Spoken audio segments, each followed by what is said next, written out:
On August 17, 2002, Tanya Streeter grabbed a metal sled, pulled a pin, and was dragged underwater as deep as she could possibly go. At 35 seconds, she passed 166 feet. The pressure here is 3 times normal atmospheric pressure at sea level. People used to think that this was the limit to human diving. But beyond this point, the human body naturally forces plasma into the lungs to counter the extra pressure. This is aided by air packing and made more efficient by the intense training that she did for years before this dive. After 114 seconds, she reached a depth of 110 meters and stopped. On the surface, just before the dive, she took a deep breath and then a little more, and then a little more. This is called air packing. However, she had packed too much air. Her lungs were expanded so much that they put pressure on her heart and she passed out. She didn't know it at the time, but she only had 80% of the air she needed to equalize at depth. She was struggling, but after an 8-second delay, she continued. As she dives, her body undergoes the mammalian dive response. Mammals have a physiological response that allows them to hold their breath and dive deep. This is why marine mammals like whales, seals, dolphin can dive for long periods. In humans, it is simply a survival response. Blood is pulled from organs and extremities and focused in the heart and lungs and brain in a small loop to minimize the oxygen that is used by the body and focus it on organs that are necessary for immediate survival. After a 2-minute descent, she reached the end of the cable at her goal depth of 160 meters. Here, she had 3 steps to perform. 1. Grab the lift bag. 2. Open the valve, releasing air into the lift bag. 3. Pull the pin to release the lift bag to the surface. She grabs the lift bag. 1. She opens the valve. 2. She blows a kiss to the ocean. 3. She holds on, but the sled doesn't move. Nitrogen narcosis had set in. She fumbled with the sled for 17 seconds, imagining how sad her friends and her family would be when she didn't come back. When all of a sudden she remembered to pull the pin and rode the lift bag to the surface. She had set a new world record for no-limit diving of 525 feet, breaking the previous record of 427 feet, set in 2001 by Audrey Mast. Just a few months later, Audrey Mast would attempt to regain that record in a dive that would end in tragedy.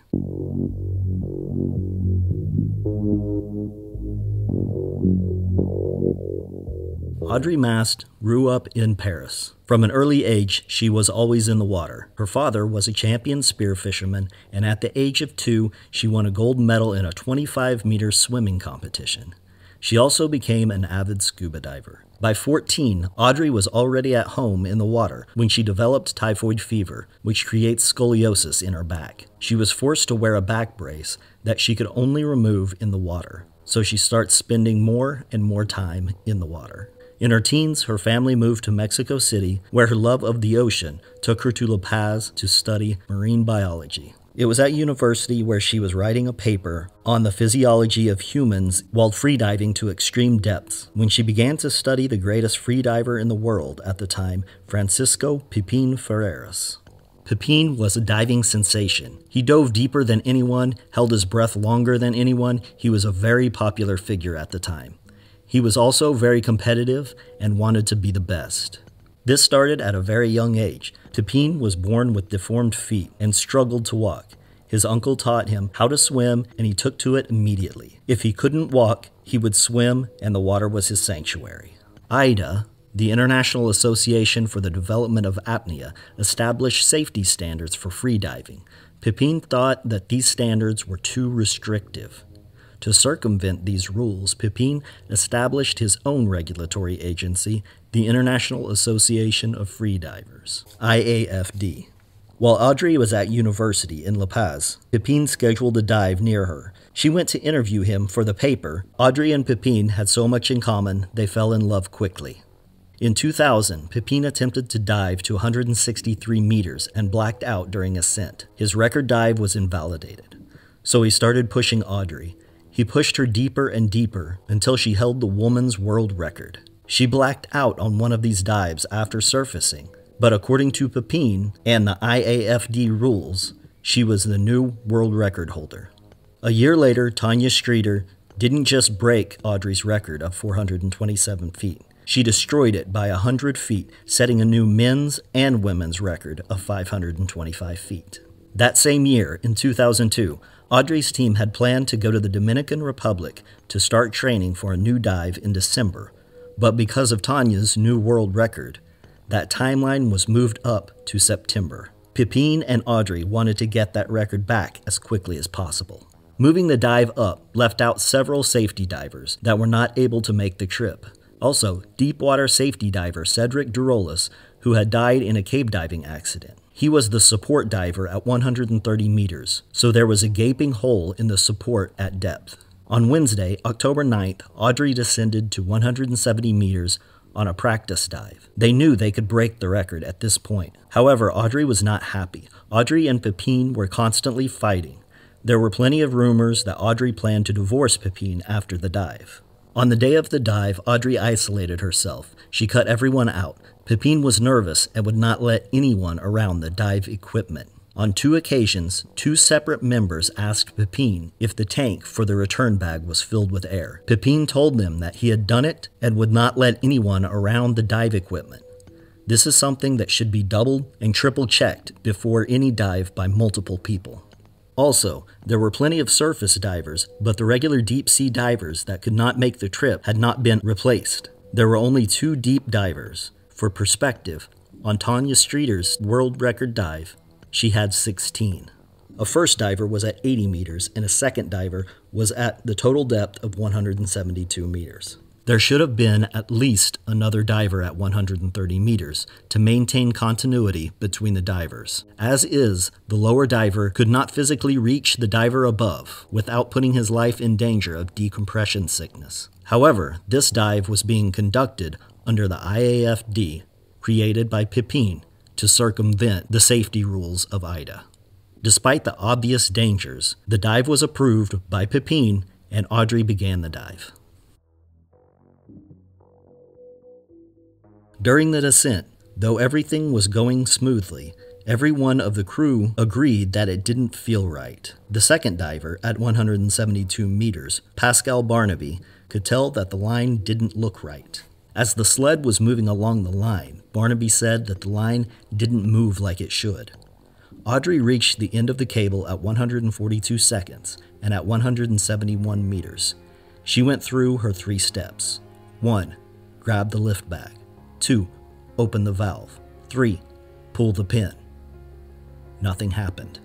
The deep diver, Barnaby, swam over and added air to the lift bag. Barnaby could not ascend with her. He had to let her go.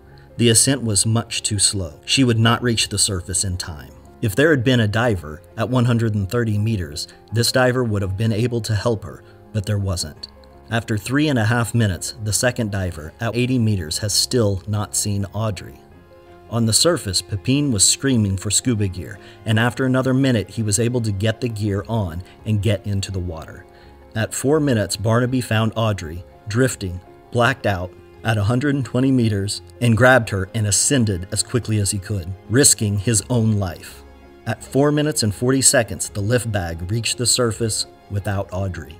At this point, everyone on the surface knew something had gone horribly wrong. Pascal brought Audrey to 90 meters, which was further and faster than he should have ascended. Pipin dove down to retrieve Audrey. He met Barnaby at 90 meters and ascended very quickly.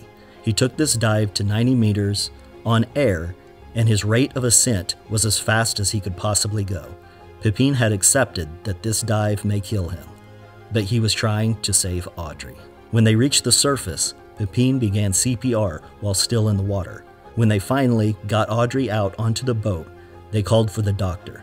This doctor should have been a medical doctor with emergency training in deep-sea diving conditions. However, he was a dentist. He couldn't do anything. At this point, Audrey still had a pulse. She was rushed to shore, where she was examined and pronounced dead. There was basically no subsequent investigation because in the Dominican Republic, the family must formally request an investigation. Pipin didn't, and Audrey's family didn't. However, there are reports and theories on what had happened. Immediately after the tragedy, the internet overwhelmingly accused Pipin of murdering his wife. Almost everyone involved says that this was not the case, that Pipin would never have done this. The second diver, at 80 meters, has theorized that Pipin was trying to stage an accident, then save her so he could be a hero. After reviewing the sensor data and the events of the day, it was found that several things went wrong. Kim McCoy was on site that day. He was the leader of data collection and instrumentation for the dive.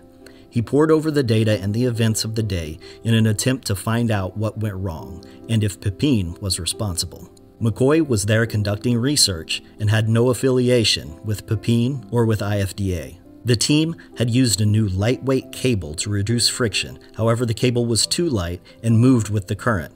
As the sled was ascending at a slow rate, the cable began causing several starts and stops. One of these stops was at 164 meters and was stopped for 30 seconds. A new type of bushing was used between the cable and the sled. This bushing had been damaged in a previous training dive. There were also wings fitted to the sled to prevent rotation, and a more lightweight cement anchor was used rather than the standard lead. The wings created a lateral force that, along with all of the lightweight substitutions, led to the cable being forced at an angle, which resulted in the increased friction on ascent that caused the sled to stop. However, with all of these problems, it still remains that there was not sufficient air to inflate the dive bag and bring Audrey to the surface. These findings would most likely absolve Pipin of any premeditated criminal behavior. However, at least Pipin, and possibly several members of the crew, could at least have been charged with negligence. As there was no investigation, no one was ever charged. I hope you enjoyed the story. If so, don't forget to like, leave comments, and subscribe. Thanks for watching.